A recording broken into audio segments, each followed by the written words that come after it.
Au départ, on n'y a pas cru. Enfin, c'était quelque chose qui n'est jamais arrivé avant. Donc c'est vrai, quand on nous a annoncé ça, on s'est dit non, mais c'est exagéré. On a, en quelques jours, dû passer d'une situation de relative incrédulité à une gestion de crise. Ici, on s'est même dit, mais peut-être que ça va être pire chez nous qu'ailleurs. Là, on a une crise qui arrive et elle interroge l'existence même des maisons AGVI.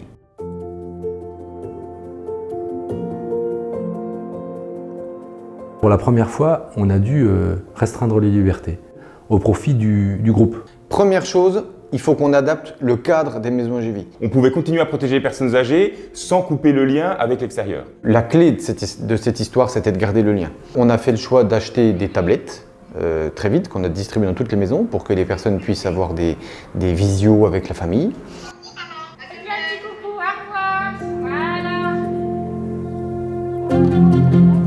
Ça fait du bien de marcher. On s'est dit, mais où on va? Est-ce qu'elles vont le choper? Est-ce qu'elles vont l'avoir? Nous, est-ce qu'on a peur de leur transmettre? On a quand même été dans une période très difficile psychologiquement. On les sentait fragiles de santé. Ça aurait été une crainte de n'avoir personne. Que là, je la sentais en sécurité, je savais qu'elle avait du monde autour d'elle et qu'elle était bien entourée. La maison AGVI, c'est quand même une maison qui est ouverte sur l'extérieur. Nous, on a cette chance chez AGVI d'avoir une architecture qui permettait très vite de retrouver un lien physique. Parce que ce qu'on a organisé, mais beaucoup plus tôt que tout le monde, bien avant, au moins 3 semaines avant les EHPAD, c'est qu'on a dit aux familles, écoutez, venez à la porte-fenêtre, vous restez dehors, la personne âgée, elle va être dans son studio à sa porte-fenêtre, donc elle va être à 2 mètres, et vous allez pouvoir communiquer de nouveau. Venez me voir derrière la fenêtre, on dit bonjour comme ça, et puis tout.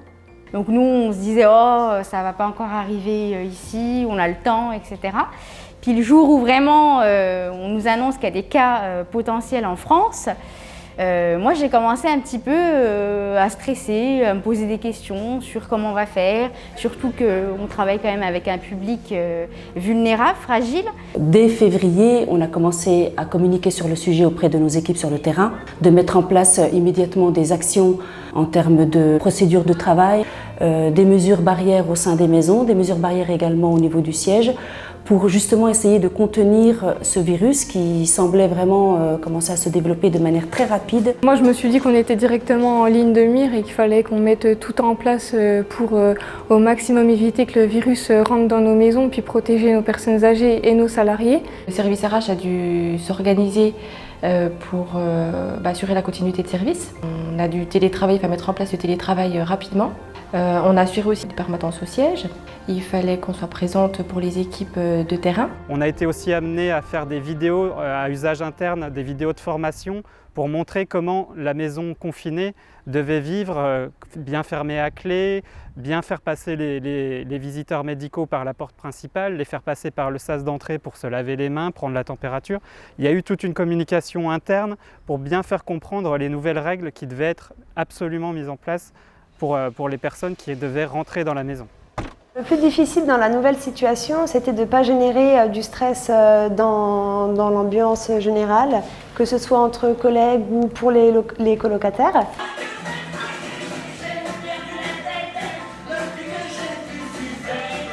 Ce qui a été difficile aussi, c'était de mettre en œuvre des nouvelles recommandations. Il a fallu un petit peu de temps pour que ce soit un automatisme. Et après, maintenant, voilà, c'est devenu machinal, la routine. J'avais en charge la sécurité des auxiliaires de vie et donc des colocataires au sein de nos maisons AGVI par le biais des protections et des équipements qu'on mettait à leur disposition. Mon rôle, c'était d'avoir en permanence le stock nécessaire dans tout ce qui était masques chirurgicaux, masques FFP2, gel hydroalcoolique, etc. On a réussi à trouver le nécessaire en temps et en heure.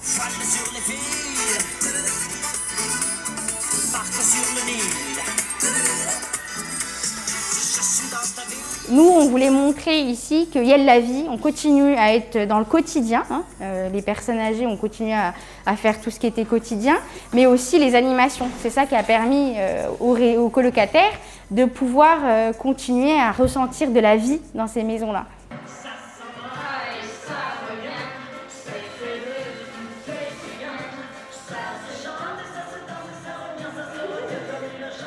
AGI, c'est quand même un système qui reste très pérenne, très agréable pour la personne âgée, y compris dans la crise, parce que la vie continue à tourner le plus normalement possible.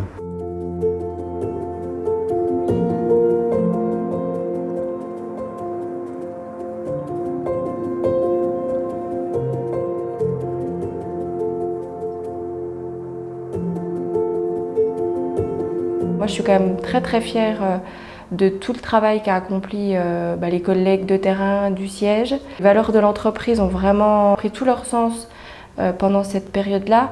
Le soutien, la solidarité ont vraiment été très fortes. Aujourd'hui, on fait quand même toujours extrêmement attention à ce que le virus ne rentre pas dans nos maisons.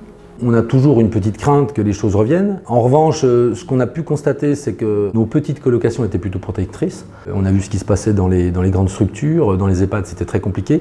À domicile, il n'y avait plus de service. Nous nous sommes aperçus que notre petite taille, qu'on aurait pu croire être un handicap par rapport à ce risque épidémique, en fait, c'était une force. 8 personnes âgées sur le même site qui vivent ensemble permet d'avoir cette souplesse et cette réactivité qu'on ne peut pas avoir lorsqu'on densifie le nombre de personnes âgées au même endroit. C'est la taille la plus adaptée pour faire face à une crise comme le coronavirus. Et on s'aperçoit que nos choix, notre taille, notre modèle AGV, il sort renforcé de cette crise.